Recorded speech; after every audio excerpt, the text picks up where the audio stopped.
காவல்துறை வந்து முதலாக அந்த வழக்கை பதிவு செய்வது வந்து விபத்து அப்படின்னு தான் பதிவு செய்யறாங்க. இது வந்து அங்க நம்ம அந்த தாய் சொல்லக்கூடிய வார்த்தைகள் இருந்து நம்மளால் கிடைக்கக்கூடிய விஷயம். அதுக்கு பிறகு ஒரு போராட்டம் நடைபெற்ற பிறகுதான் அது வந்து கொலை அப்படிங்கிற ஒரு முயற்சிக்கு இது மாற்றப்படுது.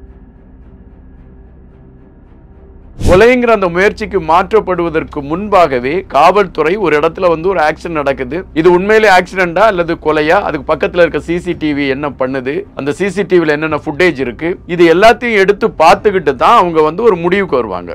இதுதான் இயற்கை. ஆனால் அவசரமாக அதை வந்து விபத்து அப்படின்னு ஒரு களத்துக்குள்ள கொண்டு போறங்க சமயம் இந்த கார் வந்து ஏத்திக்கிட்டு திருப்பி ரிட்டர்ன் வந்து திருப்பி ஏத்தி என் பையனை கொண்டுட்டு போறாங்க. அப்போ இது திட்டமிட்ட ஒரு கொலை.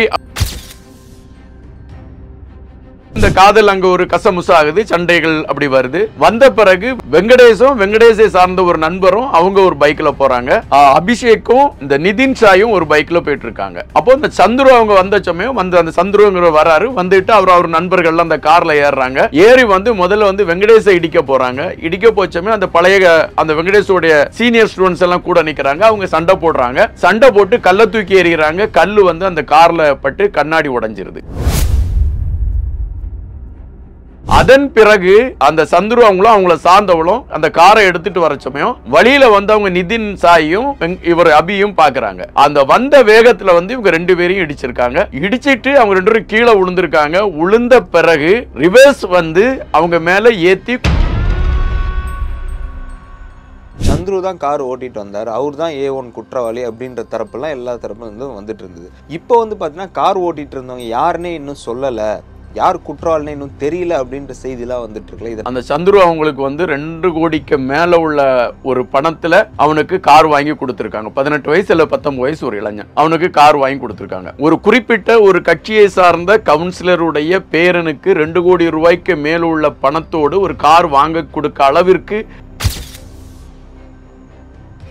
ஆக ஒட்டுமொத்தமா பாத்தீங்கன்னா இப்ப தமிழகத்தை பொறுத்த மட்டும் ஒரு வியாகிப்த பயம் இருக்கிறது எல்லார்கிட்டயுமே. இப்போ வந்து நம்ம வந்து ஏதாவது எப்ப யாருக்கு என்ன நடக்கும் அப்படிங்கிற ஒரு பயம் இப்போ எல்லாரிடமே உருவாக்கப்பட்டிருக்கு. இது வந்து ஒரு ஆரோக்கியமான அரசியலுக்கு நல்லதான, ஆரோக்கியமான அரசியலுக்கும் நல்லதில்லை. ஒரு நாட்டில் மக்கள் பயமில்லாமல் வாழக்கூடிய ஒரு அரசாட்சி இருக்கக்கூடிய நிலைமை வந்தால்தான் அது வந்து ஆரோக்கியமான அரசியல். ஆனால் இப்பொழுது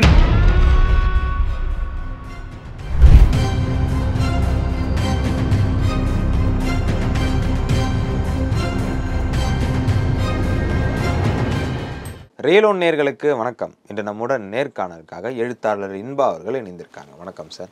வணக்கம் சார். காதல் தகராறுல பார்த்தீங்கன்னா ஒரு இளைஞரை கார் ஏற்றி வந்து கொலை பண்ணியிருக்காங்க. ரொம்ப கொடூர முறையில் கொலை பண்ணியிருக்காங்க. இதை பண்ணது யாருன்னு பார்த்தீங்கன்னா திமுகவுடைய கவுன்சிலர் KK நகரை சேர்ந்த தனசேகரன் அவர்களுடைய பேரன்.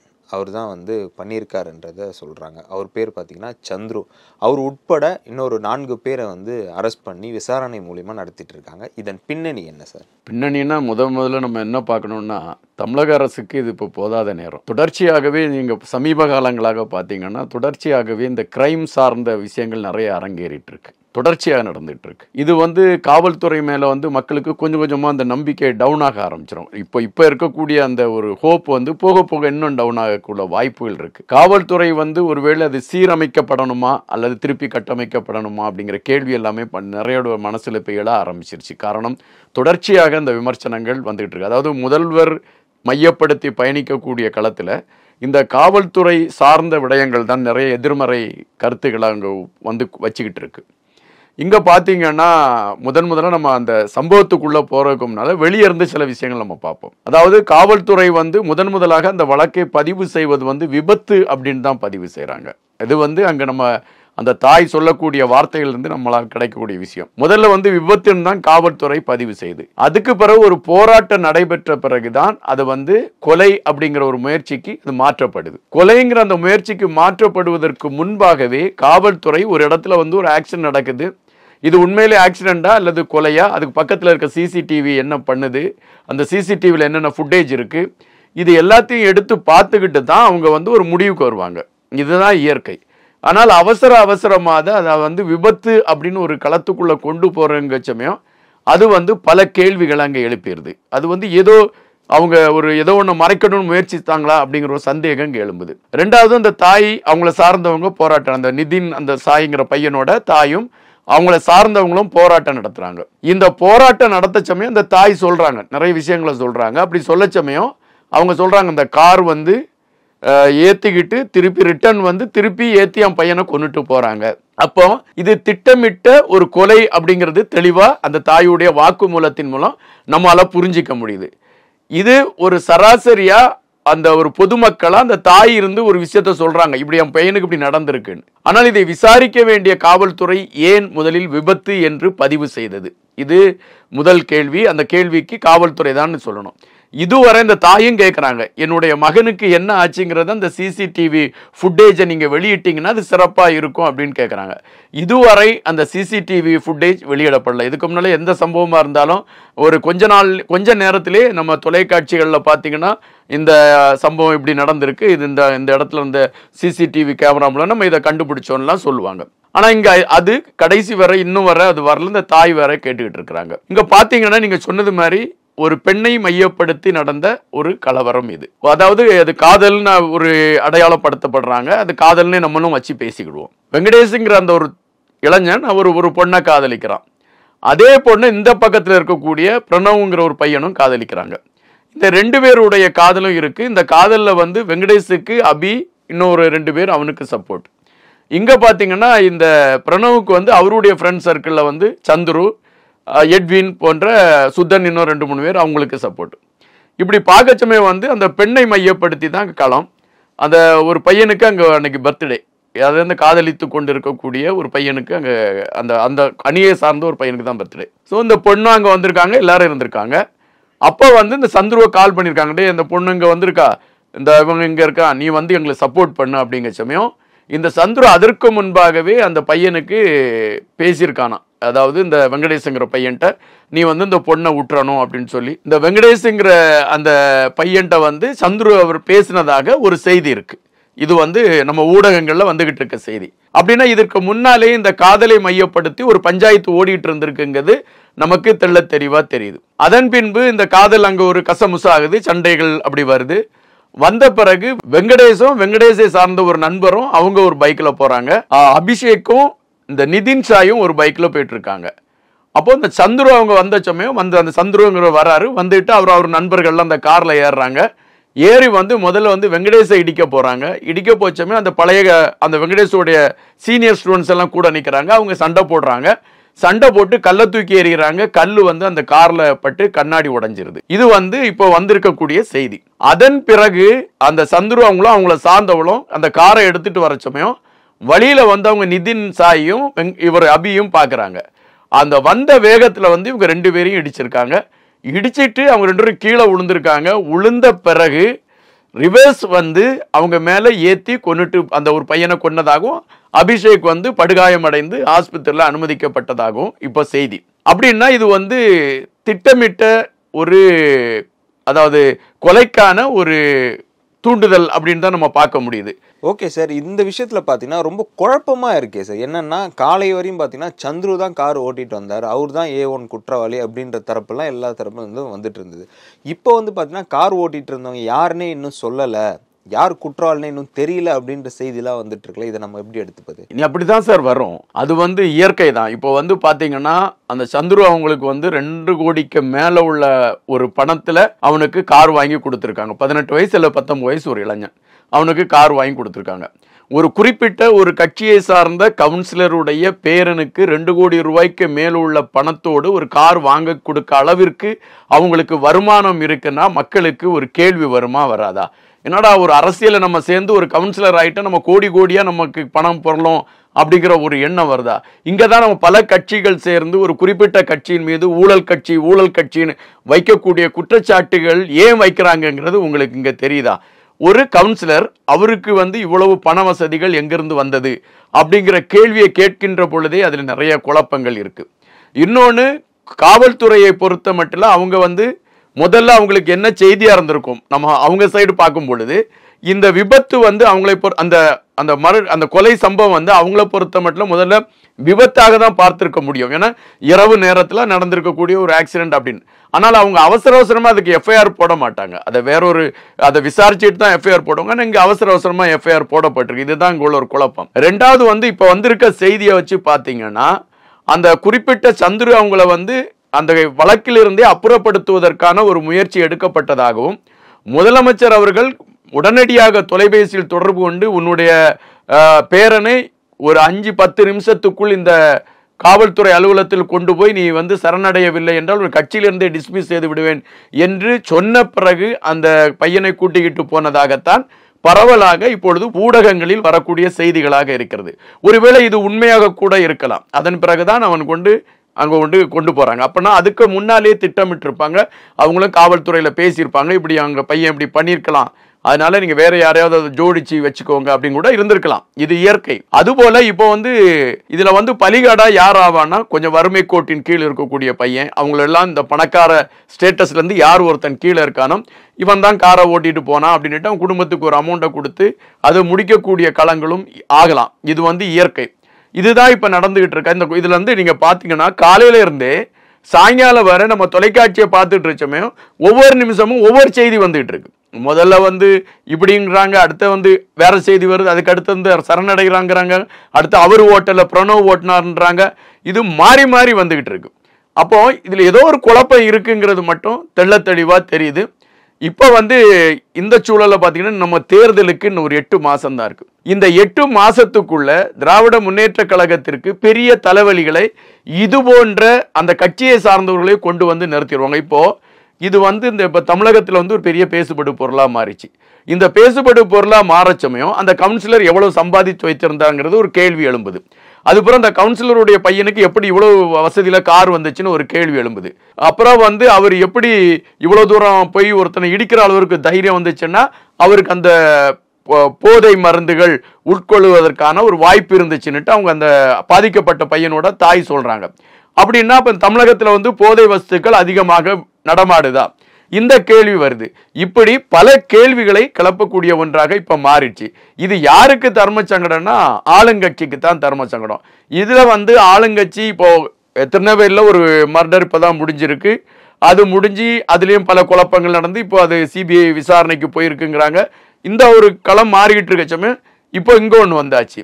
ஒவ்வொரு நாளும் இப்படி வரும்பொழுது வந்து மக்களுக்கு வந்து ஒரு நம்பிக்கை இல்லாத ஒரு களம் தான் உருவாகும்.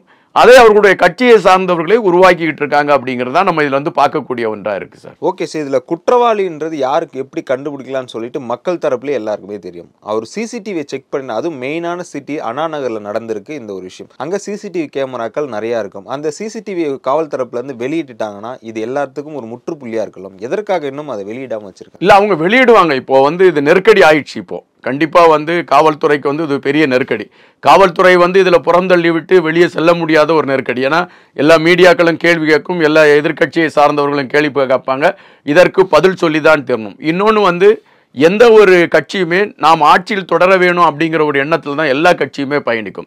தன்னுடைய ஆட்சிக்கும் தான் அடுத்த வருகின்ற தேர்தலில் நமக்கு வாக்குகளை பாதிக்கக்கூடிய விடயமாக இதெல்லாம் முதன்மை பெற்று வரச்சமையும் ஒரு நேர்மையான நடவடிக்கை எடுக்க தான் எந்த கட்சியுமே முனைப்பு காட்டும். அதைத்தான் இன்று இருக்கக்கூடிய தமிழகத்தில் ஆண்டு கொண்டு இருக்கக்கூடிய கட்சியும் காட்டக்கூடிய வாய்ப்புகள் இருக்கிறது.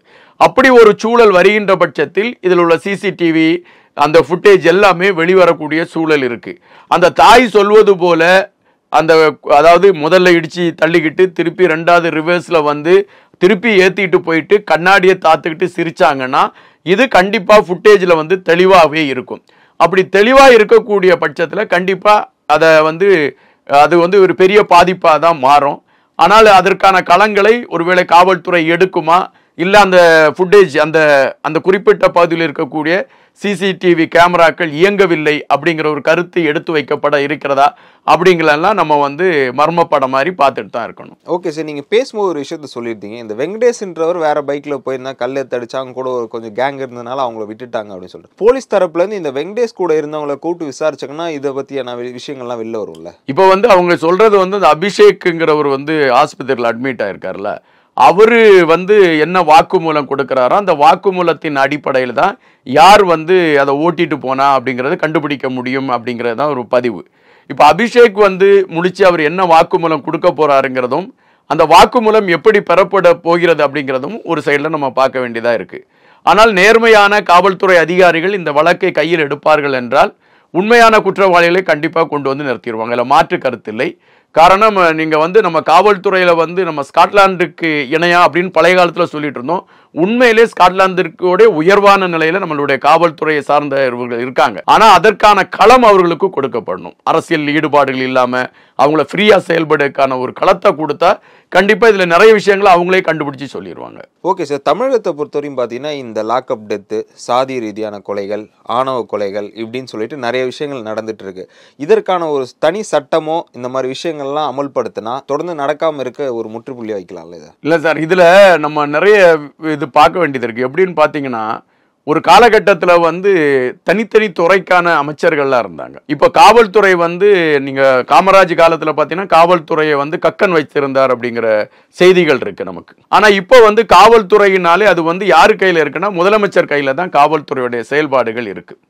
காவல்துறையுடைய செயல்பாடுகள் அந்த கட்டமைப்பு எல்லாமே முதலமைச்சர் கையில் இருக்கு. அப்போ காவல்துறை சார்ந்த விடயங்களில் ஏற்படுகின்ற பாதிப்புகள் அனைத்தையுமே முதலமைச்சரை மையப்படுத்தி தான் அது வந்து போகும். முதலமைச்சருடைய நிர்வாக சரியில்லை அப்படிங்கிற ஒரு கணக்கீட்டில் தான் அது போகும். இப்பவும் தொடர்ச்சியாக பார்த்துட்டு வந்தீங்கன்னா எல்லாமே அப்படிதான் வந்துட்டு நம்ம அண்ணாமலை அந்த பல்கலைக்கழகத்திற்குள் நடந்த சம்பவத்திலிருந்து ஒரு அதிர்வுகளையே சந்தித்துக்கிட்டு இருக்கோம். அதாவது ஒரு வாரத்துக்கு ஒரு அதிர்வுகள் சந்திச்சுக்கிட்டே இருக்கும் தொடர்ச்சியாக. அதில் ஒவ்வொரு இடத்துலையும் ஒவ்வொரு ஆள் சொல்லப்படுது, ஒரு பேர் சொல்லப்படுது. ஆனால் அந்த பேரை தாண்டிக்கிட்டு தான் அடுத்தவங்க தான் விசாரணைக்கு வந்து மாற்றவங்களும் குற்றவாளிகளாம் இருக்கக்கூடிய களங்கள் இருந்துகிட்டு இருக்கு. இது தொடர்ச்சியாகவே நடந்துட்டு வருது. இது இப்போ பார்த்தீங்கன்னா இப்போ ஒரு மாதமாக ஒரு 1.5 மாதமாக பார்த்தீங்கன்னா காவல்துறை சம்பந்தப்பட்ட விஷயங்களே பெருசாக வந்துகிட்டு இருக்கு. இது வந்து ஒரு ஆரோக்கியமான விஷயமானா கண்டிப்பாக ஆரோக்கியமான விஷயம் இல்லை. இப்படி போகக்கூடிய கட்டத்தில் தான் நம்ம இப்போ நிறைய கட்சிகள் வளர்ந்துக்கிட்டு வருது. அந்த கட்சிகள் எல்லாமே இப்போ அவங்களுடைய இதெல்லாம் அவங்க எடுத்து பேசக்கூடிய ஒரு அஜெண்டாவாக மாறும்ல. இப்போ இதை பேசுவாங்க, அந்த கவினுடைய மரணத்தை பற்றி பேசுவாங்க. நம்ம எவ்வளவோ ஜாதி ஒழிப்பை பற்றி பேசிட்டோம், எவ்வளவோ எல்லாத்தையும் பற்றி பேசுகிறோம். ஆனால் இன்னும் அந்த ஜாதி கொலைகள் நடந்துகிட்டு இருக்கு. இப்போ கூட இதில் கூட சில சந்தேகங்கள் கிளப்பிட்டு இருக்காங்க ஒரு சிலர். அது உண்மையா பொய்யான்னு தெரியாது. இந்த பாதிக்கப்பட்ட பையன், அதாவது மரணத்தை தழுவிய பையன் ஒரு குறிப்பிட்ட இனத்தை ஜாதியை சார்ந்தவன் என்றும், அந்த சந்துரு என்கின்றவர் வேறொரு ஜாதியை சார்ந்தவர் என்றும், ஜாதியின் அடிப்படையில் கூட இந்த மோதல் இருந்ததாக எல்லாம் ஒரு செய்தி வருது. இது உண்மையா பொய்யான்னுட்டு அந்த விசாரணைக்கு பின்பு தான் நமக்கு தெரியும். ஆக ஒட்டுமொத்தமாக பார்த்தீங்கன்னா இப்போ தமிழகத்தை பொறுத்த மட்டும் ஒரு வியாகிப்த பயம் இருக்கிறது எல்லார்கிட்டையுமே. இப்போ வந்து நம்ம வந்து ஏதாவது எப்போ யாருக்கு என்ன நடக்கும் அப்படிங்கிற ஒரு பயம் இப்போ எல்லாரிடமே உருவாக்கப்பட்டிருக்கு. இது வந்து ஒரு ஆரோக்கியமான அரசியலுக்கு நல்லதானா ஆரோக்கியமான அரசியலுக்கும் நல்லதில்லை. ஒரு நாட்டில் மக்கள் பயமில்லாமல் வாழக்கூடிய ஒரு அரசாட்சி இருக்கக்கூடிய நிலைமை வந்தால்தான் அது வந்து ஆரோக்கியமான அரசியல். ஆனால் இப்பொழுது ஒவ்வொரு காலகட்டத்திலையும் நீங்க காலையில் முழிச்சு பேப்பரை பார்த்தீங்கன்னா இன்னைக்கு எவனடா வெட்டி இருக்கா, எவனடா கொன்னு இருக்கான், இதே கேள்வியை நம்ம தான் எதிர்பார்த்துட்டு தான் நம்ம இப்போ பேப்பரை திறக்க வேண்டியதா இருக்கு. இதற்கு ஒவ்வொரு இடங்களிலும் இருக்கக்கூடிய அந்த காவல்துறை அதிகாரிகள் மிக சிறப்பாக செயல்பட்டால் இது போன்ற விடயங்களிலிருந்து மக்களை பாதுகாக்கக்கூடிய, அதாவது அவங்களுக்கு ஒரு பாதுகாப்பு, ஒரு பயம் இல்லாத ஒரு வாழ்வியலை கட்டமைப்பதற்கான ஒரு களம் வரும். இன்னொன்று பார்த்தீங்கன்னா எப்பவுமே அரசியலில் போனால் நம்ம எப்படியும் வாழலாங்கிற ஒரு கட்டமைப்பு வந்து ஒரு குறிப்பிட்ட காலத்துக்கு பிறகு தமிழகத்தில் எழுதப்பட்டுச்சு. அதை மாற்றுறதுக்கான அரசியல், ஒரு மாற்று அரசியல் தமிழகத்தில் தேவைப்படுது. இப்போ அதுதான் தேவைப்படுது. காரணம், எப்படி வேணாலும் வாழலாம், நம்ம யாரை வேணாலும் எது வேணாலும் செய்யலாம் அப்படிங்கிற நம்ம ஆளுங்கட்சியில் இருந்தா போதும், நம்ம எது வேணாலும் செய்யலாங்கிற ஒரு பிம்பம் கட்டமைக்கப்பட்டுச்சு. இதுக்கு தொடர்ச்சியாகவே கொஞ்சம் வருஷமாவே இருக்கு. இது மாற்றி அமைக்கணும்னா ஒரு மாற்று அரசியல் இப்ப தேவை. அந்த மாற்று அரசியலுக்கான களத்தை எடுத்துக்கிட்டு மக்களும் இப்ப ஒரு தேடலோட இருக்கிறாங்க.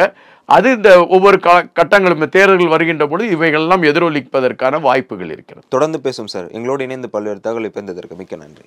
நன்றி, வணக்கம்.